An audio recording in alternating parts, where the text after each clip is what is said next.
Positiveness இருக்கக்கூடிய இடத்துல தான் பல்லியும் பூனையும் வரும். அதே போல ஜோதிடத்துல பாத்தீங்கன்னா இந்த கடக ராசி கடக லக்னம், விருச்சக ராசி விருச்சக லக்னம், மீன ராசி மீன லக்னம், இவங்க வீட்டுலதான் பல்லி அதிகமா இருக்கும். ஃபர்ஸ்ட் விஷயம் பல்லிங்கிறது உயிரினம் தான். ஆனா ஜோதிட சாஸ்திரத்துல நிமித்த சாஸ்திரம் அப்படின்னு ஒண்ணு இருக்கு. அதுல இந்த பல்லியுடைய அசைவுகள் நிமித்தங்களுக்கு பலன் உண்டு. தலையில விழுது அப்படின்னா தலை போகக்கூடிய ஒரு விஷயம், ஒரு கடனோ இல்ல ஒரு நோயோ சந்திக்க போறீங்க.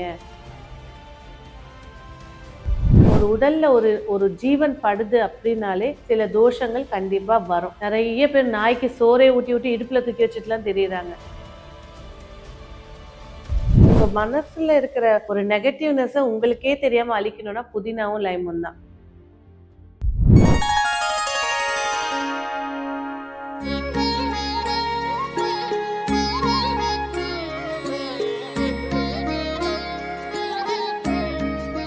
ஸ்ரீ வாராகி டிவி நேயர்கள் எல்லாத்துக்கும் வணக்கம். இன்னைக்கு நம்ம கூட ஜோதிடர் பேராசிரியர் டாக்டர் ரேவதி ராஜேஷ் கலாம் மேம் இருக்காங்க. மேம் ஃபர்ஸ்ட் வெல்கம் பண்ணிக்கலாம். வணக்கம் மேம். வணக்கம். எப்படி இருக்கீங்க? நல்லா இருக்கேன் மேம். எல்லாத்துக்கும் இருக்கிற ஒரு கேள்விதான், இந்த பள்ளி அப்படிங்கிற ஒரு விஷயம் வீட்டுல எல்லா புறங்கள்லயும் இருக்கும்.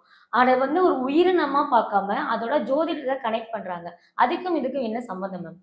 நல்ல ஒரு கொஸ்டின். ஏன்னா வீட்டுக்குள்ள கருப்பாம்பூச்சி இருக்கு, எறும்பு இருக்கு, பூனை இருக்கு, இதெல்லாம் விட்டுட்டு பல்லியை மட்டும் எடுத்து வச்சு கேள்வி கேட்குறாங்க. ஸோ பல்லி அப்படிங்கிறது பார்த்தீங்கன்னாக்கா அது ஒரு வகையான அசரீதி குரல் கொடுக்கக்கூடியது. பல்லி சப்தம் எழுறதை நம்ம கேட்டிருக்கோம். ஸோ இந்த பல்லின்னு எடுக்கும்போது பார்த்தீங்கன்னா ஜோதிட ரீதியா என்ன கேட்டிங்கன்னாக்கா செவ்வாய் சுக்கிரனுடைய காரகத்துவம் தான் பல்லி. ஸோ இந்த பல்லியிலே நிறங்கள் நிறைய இருக்கு. பியூர் ஒயிட்டா இருக்கும், ஒரு லைட்டிஷ் ப்ரௌனா இருக்கும், பிளாக் கலர்ல இருக்கும். லிசர்ட் அந்த ஒன்று பார்த்தீங்கன்னா ஒரு மாதிரி வெள்ளை மஞ்சள் கருப்பு கலந்த மாதிரி இருக்கும். ஃபர்ஸ்ட் விஷயம் பல்லிங்கிறது உயிரினம் தான். ஆனா ஜோதிட சாஸ்திரத்துல நிமித்த சாஸ்திரம் அப்படின்னு ஒண்ணு இருக்கு. அதுல இந்த பல்லியுடைய அசைவுகள் நிமித்தங்களுக்கு பலன் உண்டு. அதே போல இந்த செவ்வாய் சுக்கிரனுடைய காரகத்துவமும் சொல்லிட்டோம். அடுத்த விஷயமா இந்த வீட்டுக்குள்ள இருக்கக்கூடிய பல்லியில இந்த கரும்பல்லி, அப்புறம் இந்த ஒரு எல்லோயிஷ் பல்லி, நீங்க பயப்படுறீங்களா? இல்ல மேம். கரும்பல்லி, இந்த கருப்பு பல்லிக்கு அடுத்ததான் ஒரு மஞ்சள் கருப்பு கலந்த மாதிரி இருக்கும். இந்த ரெண்டு பல்லிகள் வீட்டுல இருக்கிறது ஒரு துர்சக்தி இருக்கிறதுக்கு சமம். அதுக்குன்னு அதை பார்த்தா நான் அடிச்சு தொத்துங்கலாம் சொல்லலை. இருக்குது அப்படின்னா உங்க வீட்டுல ஒரு ஆன்மா சாந்தி அடையாம இருக்குதுன்னு அர்த்தம். ஸோ நீங்க அந்த தவச முறையோ இல்லை அமாவாசை வழிபாடோ கரெக்டா பண்ணிட்டீங்கன்னா ஆட்டோமேட்டிக்கா அதுவே போயிடும். நம்ம தொத்தணும்னே அவசியமே கிடையாது.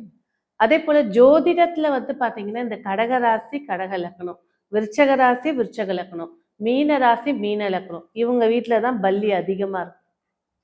அதுதான் அது நீர் ராசிகள், அங்கதான் இது அதிகமா இருக்கும். நீங்க வீட்டுல யாராவது கடகராசி இருக்காங்களா, கடக லக்னம் இருக்காங்களா சொன்னுங்க, வீட்டுல பல்லி தொல்லை அதிகமா இருக்குன்னா ஆமா நானும் மருந்து வச்சுட்டு பார்த்துட்டு என்ன வச்சு பார்த்தாலும் போக மாட்டேங்குதுங்க அப்படின்னு சொல்லுவாங்க. இதுல இந்த கடகராசி கடக லக்னம் பாருங்க, பூனை நாய்க்குட்டி வீட்டையே சுத்திட்டு இருக்கும். இவங்க வாசல்ல தான் நாய்ங்க அதிகமா இருக்கும்.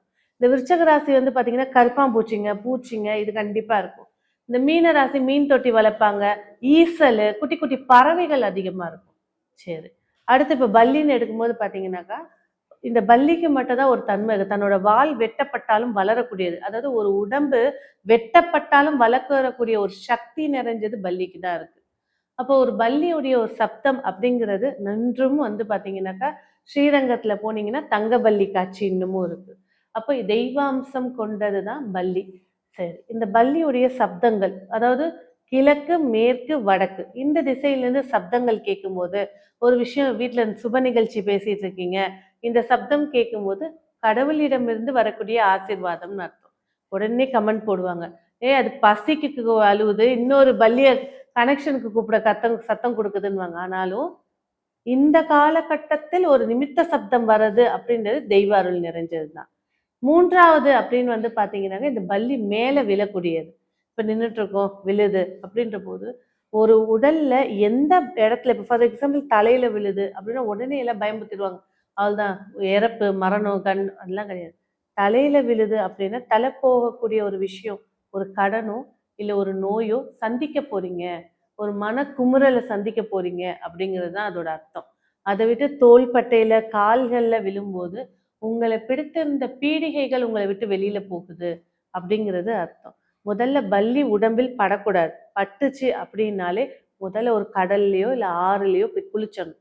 எங்க ஊர்ல கடல் கிடையாது, ஆறு கிடையாதுன்னா கல்லுப்பை தண்ணியில கரைச்சு நல்லா குளிச்சிடணும். ம். ஏன்னா ஒரு உடல்ல ஒரு ஒரு ஜீவன் படுது அப்படின்னாலே சில தோஷங்கள் கண்டிப்பா வரும். நிறைய பேர் நாய்க்கு சோறே ஊட்டி ஊட்டி இடுப்புல தூக்கி வச்சுட்டுலாம் தெரியுறாங்க. ஒரு உயிரினம் அப்படிங்கிறத எந்த லிமிட்ல வச்சுக்கணுமோ அந்த லிமிட்ல வச்சுக்கிறது தான் சிறப்பு. ம். நாய் வளர்க்கக்கூடிய வீட்டுல பாருங்க, கல்யாணம் சீக்கிரமா நடக்கவே நடக்காது. தாம்பத்தியம் ரொம்ப பிரச்சனைகளை ஏற்படுத்தி கொடுக்கும். அது எதை நோக்கி வருந்தி அழுகிறதோ அதை நோக்கிய தோஷங்கள் அவங்கள சேரும். அதுல இந்த பல்லின்னு எடுக்கும்போது சில இடங்கள்ல அதோட அசரீரி சப்தம் வெற்றியையும், சில இடங்கள்ல அவயங்கள்ல அது படும்போது ஏன்னா கேலண்டர்ல நீங்க பாத்தீங்கன்னா பல்லி விழும் பலன்னே இருக்கும். அது பொது பலன். பல்லி விழக்கூடியதுல வளர்பிறை தேய்பிறைலாம் இருக்கு. வளர்பிறையில விழக்கூடிய எந்த அவயங்கள்ல விழுந்தாலும் பிரச்சனை கிடையாது. தேய்பிறையில விழுதா மட்டும்தான் அந்த அட்டவணையை பார்த்து நம்ம அதுக்குண்டான சாங்கிய பரிகாரங்கள் எடுத்துக்கணும். அதுவும் என்ன பரிகாரம்? பெருமாள் கோயிலா, பக்கத்துல இருக்க சிவன் கோயிலா, அங்க போய் ஒரு நல்லெண்ணெய் தீபம் ஏற்றி நமஸ்காரம் பண்ணிட்டு வந்தாலே எப்பேற்பட்ட தோஷமும் நீங்கிடும். ஓகே. மேம் நீங்க தலையில விழுகிறதுக்காக ஒரு விஷயம் சொன்னீங்க. அதே மாரி இடது கையில விழுந்தாலும் சில பேர் வந்து உங்களுக்கு நேரம் நல்லா இல்ல அது மாரி சொல்லுவாங்க. உண்மைதானா அது? அதுதான் சொன்னேன். தலையில விழுறது வரைக்கும் தான் நெகட்டிவா பேசணும். தோள்பட்டையிலேருந்து கால் வரைக்கும் எங்க விழுந்தாலும் பிரச்சனை கிடையாது. அதுவும் தேய்பிறையா இருந்தா, இப்ப தோள்பட்டையில விழுது அப்படின்னா நம்ம ஜோதிடத்துல என்ன சொல்லுவோம்னா அது 3ஆம் பாவம். கம்யூனிகேஷன் சார்ந்த விஷயத்துல, பேச்சு சார்ந்த விஷயத்துல, உங்க போட்டோ எடுக்கிற சார்ந்த விஷயத்துல, பசங்களை கண்டிக்கிற விஷயத்துல கொஞ்சம் கேர்ஃபுல்லா இருங்க. ம். அவ்வளவுதான். மேம் இப்ப வந்து இடது தோள்ல விழுந்தா வந்துட்டு இந்த மாரி நடக்கும். தலையில விழுந்தா இது மாரி நடக்கணும். அதோட பாசிட்டிவ் நீங்க சொன்னீங்க. ஆனா சில பேர் அத நெகட்டிவாவே பார்க்குறாங்க. உண்மைதானா மேம்? நெகட்டிவ்னு எடுக்கும்போது பாத்தீங்கன்னா, எந்த ஒரு விஷயத்தையுமே நம்ம பாசிட்டிவா எடுத்துக்கிட்டோம்னாலே பாதி சக்சஸ் தான். செகண்ட் திங் வந்து பாத்தீங்கன்னாக்கா, தேய்பிறையில விழக்கூடியதுக்கு மட்டும் இம்பார்ட்டன்ஸ் குடுத்தா போதும். அதுவும் இல்லாம அந்த மாரி இருக்கு, நடந்துச்சு அப்படின்னாக்கா, போய் நல்ல உப்ப தண்ணீல கரைச்சு குளிச்சுட்டு, இந்த சிவன் ஆலயமோ, இல்ல பக்கத்திலேயே குலதெய்வம் இருந்தாலும் சரி, எல்ல தெய்வம் இருந்தாலும் சரி, போயிட்டு ஒரு 48 மினிட்ஸ் அங்க உட்கார்ந்துட்டு வரும்போது, நம்மளோட ஆரோவ அது கிளென்ஸ் பண்ணி குடுத்துரும். உங்களுக்கு எச்சரிக்கை சொல்றதே தானே தவிர, அந்த பல்லி அப்படிங்கிறது தோஷத்தை தர்றது கிடையாது. உங்க கூட வாழக்கூடிய சக ஜீவன்கள் உங்களுக்கு நடக்கக்கூடிய விஷயத்தோட பாசிட்டிவ் நெகட்டிவை எடுத்துரைக்குது. ஸோ இப்போ உங்களுக்கு ஒரு ஆக்சிடென்ட் ஆக போகுது அப்படின்ற போது முன்னாடியே பலி விழுந்துச்சு, நம்ம ஒரு கான்சியஸா இருப்போம். ஐயோ இந்த மாதிரி ஆயிடுத்து, என்ன செய்யறது, இன்னும் கொஞ்சம் அக்கறையை ஏற்படுத்தி கொடுக்குமே தவிர அந்த பல்லி உங்களுக்கு கெடுதல் செய்யணும்லாம் போடாது. Okay ma'am. இப்ப நீங்க சொன்ன எல்லா இடமுமே வந்து பாசிட்டிவா இல்ல, குறிப்பிட்ட இந்த இடத்துல தான் விழுந்தா மட்டும் தான் நம்மளுக்கு பாசிட்டிவ் நடக்கும் அப்படின்னு இருக்கா? கண்டிப்பா, அதுதான் சொன்னேனே, தேய்பிறை காலத்துல தலையை விழுவதும் தெற்கு நோக்கி வரக்கூடிய சப்தமும் தான் நெகட்டிவ். ஓகே. Okay ma'am. சில பேருக்கு வந்து இது பண்ணிட்டோம்னா, அதுக்கான பரிகாரங்களோ, பலன்கள் பண்ண தெரியாது. பல்லி விழுந்துருச்சு அப்படின்னா, நீங்க சொன்ன மாரி அந்த உப்பு தண்ணில குளியலோ, இல்ல பால் ஊத்தி குளிக்கிறதோ தெரியாது. அந்த மாரி இருக்கிறவங்களுக்கே சில சில டிப்ஸ் சொல்லுங்க மேம். ஃபர்ஸ்ட் ஒரே விஷயம், இல்ல எங்களோட இதுல வந்து இந்த மாதிரி உப்பு கரைச்சு குளிக்க மாட்டோம்னா ஃபர்ஸ்ட் லெமன் ஜூஸை குடிச்சிருங்க. எந்த ஒரு மெமரியும் உங்களை விட்டு எரேஸ் ஆகணும். ஒரு ரிவெஞ்சான ஒரு மனசு அதிகமா இருக்கு, கோவமே தனிய மாட்டுறாங்க, திட்டிக்கிட்டே இருக்காங்க, அந்த மாதிரி ஒரு நெகட்டிவ்னஸ் வந்துருச்சுன்னா அதையே சொல்லி காட்டிக்கிட்டே இருக்காங்க. ஒரு கைப்பிடி புதினா, லெமனை போட்டு அரைச்சு கொடுத்துருங்க. அந்த விஷயத்தோட தாக்கம் மறைய ஆரம்பிச்சிடும். அந்த பய உணர்வை நீக்கணும். உங்க மனசுல இருக்கிற ஒரு நெகட்டிவ்னஸை உங்களுக்கே தெரியாம அழிக்கணும்னா புதினாவும் லைமும் தான். ஏன்னா நல்லா திம் கட்டி சாப்பிட்டுட்டு உட்கார்ந்த உடனே கேர்னஸ் வரும், எல்லாம் வரும். லெமன் ஜூஸ் மின்ட் போட்டு குடிச்சாலே எங்க போச்சுன்னே தெரியும். அதே அது வந்து நம்ம மனசை பக்குவப்படுத்துறது தான். இந்த உணவு வந்து எக்ஸாம்பிளுக்கு தான் சொன்னேன். ஆனா இந்த மெடிக்கல் ஃபீல்ட்ல வந்து ஒருத்தரோட சப்கான்ஷியஸ் மைண்ட்ல இருக்கக்கூடிய ஒரு நெகட்டிவ்னஸை ரிமூவ் பண்றது புதினாவும் லெமனும் தான். அதனால தான் எல்லா இறைவன் கோயிலும் லெமன் அந்த சூலத்துல குத்து, உனக்கு யாராவது துரோகம் செஞ்சுட்டாங்களா, பேரை சொல்லி சொருவின உடனே அதோட அரோமா வரும்போது நம்மளுக்கு அது மைண்ட் ரிலாக்ஸ் ஆயிடும். சொருவிட்டு அம்பாள் பார்த்துப்பா அப்படின்னு ஒரு செட் ஆகி வெளியில வந்துருவாங்க. அதுதான் அதுல இருக்கக்கூடிய சீக்கிரம். Okay ma'am. இந்த மாரி விஷயங்கள்லாம் பண்ணாம இருந்தாங்கன்னா, நமக்கு அந்த அதுக்கான பலன்களோ, அதுக்கான இப்ப பல்லி என் மேல விழுந்துச்சு அப்படின்னா, அந்த விஷயம் நான் பண்ணலன்னு ஏதாச்சும் நெகட்டிவ் நடக்குமா? அதெல்லாம் எதுவுமே கிடையாது. அந்த மெமரியே உங்களுக்கு இல்லைன்னா ஒரு ப்ராப்ளமும் இல்லை. ஓகே. மெமரில இருக்கிறதுனால தான் இந்த விஷயங்கள்லாம் எஸ், பண்றோம் மேம்.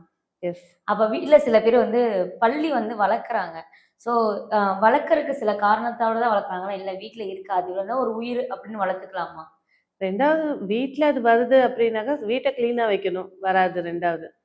செகண்ட் திங் வந்து ஒரு ஒரு ஜீவனை, சுதந்திரமா இருக்கக்கூடிய ஒரு ஜீவனை எடுத்துட்டு வந்து அடைச்சு நீங்க உங்க கண்ட்ரோலுக்கு வளர்க்கும் போது அதோட கர்மாவையும் நீங்கள் சுமக்குகிறீர்கள். அவ்வளவுதான். Okay ma'am. ஸோ இப்ப இருக்க இளைஞர்கள்ல வந்து நிறைய விஷயங்கள் இதெல்லாம் நம்பாம சில பேர் சொல்லி நம்பவரும் இருக்காங்க. இதுக்கு 2க்குமே நீங்க ஒரே ஆன்சர் சொல்ற மாரி எனக்கு ஃபீல் ஆகுது. ஏன்னா பள்ளி வந்தா இதுக்கு அது ஒரு பிரச்சனையே இல்ல. அது நல்ல விஷயம் அப்படி சொல்றாங்க. ஆனா சில வீட்ல வந்துட்டு அத தொறக்கறதுக்கு நெறைய மிஷினோ, இல்ல ஏதோ விஷயம் பண்ணிட்டே இருக்காங்கல்ல. அதுக்குமே வந்துட்டு ஏதாச்சும் நமக்கு ஏதாச்சும் ஆபத்து ஏதாச்சும் வருமா? நீங்க ஒரு உயிரை கொல்லாத வரைக்கும் எந்த ஆபத்தும் கிடையாது. அதே போல ஒரு உயிரை ஹாரஸ்மென்ட் பண்ணாத வரைக்கும் எந்த கர்மாவும் கிடையாது. அது பாட்டி அது இருந்துட்டு போகுது. வராததுக்கு அததான் சொல்லிட்டேனே, கடக ராசி கடக லக்னம், விருச்சக ராசி விருச்சக லக்னம், மீன ராசி மீன லக்னம். கடகத்துல ஃபார் எக்ஸாம்பிள் ஒருத்தர் குரு உட்கார்ந்துருக்கு, குரு தசை வருது, வரும் பல்லி. பொறந்ததுல இருந்து இருக்காது. ஏன் இப்பதான் இவ்வளவு பல்லி வருதுன்னு. அந்த காலகட்டம் அந்த கிரகத்தோட ஈர்ப்பு அப்படிதான் காட்டும். அந்த தசை முடிஞ்சதுக்கு அப்புறம் ஆட்டோமேட்டிக்கா அது போயிட போகுது. ஆனா 2வது விஷயம், பாசிட்டிவ்னஸ் இருக்கக்கூடிய இடத்துல தான் பல்லியும் பூனையும் வரும். இல்ல அப்படின்னா அந்த இடத்துல இந்த 2 ஜீவனும் வாழாது. இது ஒரு சைன் தான். நீங்க ஒரு அதிக பூஜை பண்றீங்க அப்படின்னா அந்த இடத்துல பல்லி வரும், பூனை வரும். பூனை வந்துட்டாலே நீங்க கும்பிட்ட தெய்வம் சித்தி ஆயிடுச்சுன்னு அர்த்தம். அந்த சிம்பிள் ஆஃப் இத பிளாக் மேஜிக்ல வச்சிருப்பாங்க இந்த பூனைய. பிளாக் மேஜிக்கோட ஹெட்ன்னு. நீங்க பண்ணக்கூடிய பூஜை வெற்றி அடைய வேண்டும் என்றால் அந்த இடத்துல பூனை வரணும். வந்தா சக்சஸ்.